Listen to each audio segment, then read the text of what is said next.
آپ چاہتے ہو دنیا میں وہ سب کچھ مل جائے جو آپ چاہتے ہو، تو دنیا ایسی جگہ نہیں ہے۔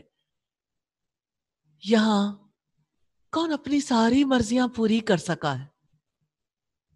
نبی صلی اللہ علیہ وسلم نے فرمایا ذاق طعم الایمان، اس نے ایمان کا مزہ چکھ لیا۔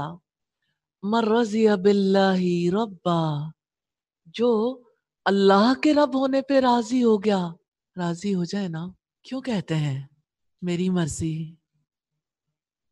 میرا جسم میری مرضی، میرا مال میری مرضی، میرا وقت میری مرضی؟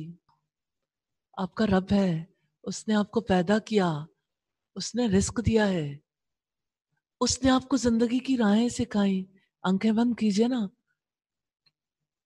اندھیرا ہو جاتا ہے نا، اب کھول کے دیکھیے، اس آنکھ کو راستہ کس نے دکھایا؟ اس پہ راضی نہیں ہوں گے جس نے آپ کو دیکھنا سکھایا؟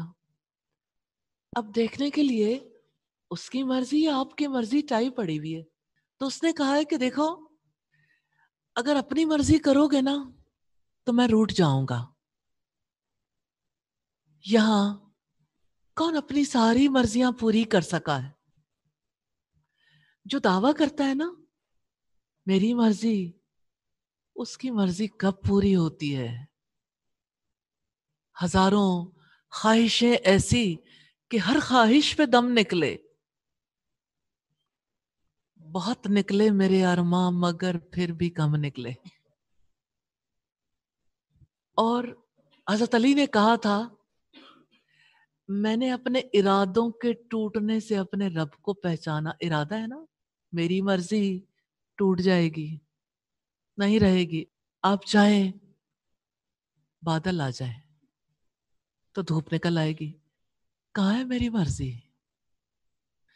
آپ چاہیں خوشیاں ملیں، غم آ جائیں گے۔ کیا یہ واقعہ نہیں ہے کہ ہمیں اپنی زندگی میں یہ لگتا ہے کہ ہمارے لیے خوشیاں ناگزیر ہیں، پھر جب غم کے اندھیرے چھا جاتے ہیں تو انسان چاہتا ہے غم کے بادل چھٹ جائیں، اور انسان غموں میں گھرا رہتا ہے۔ کہاں ہے میری مرضی؟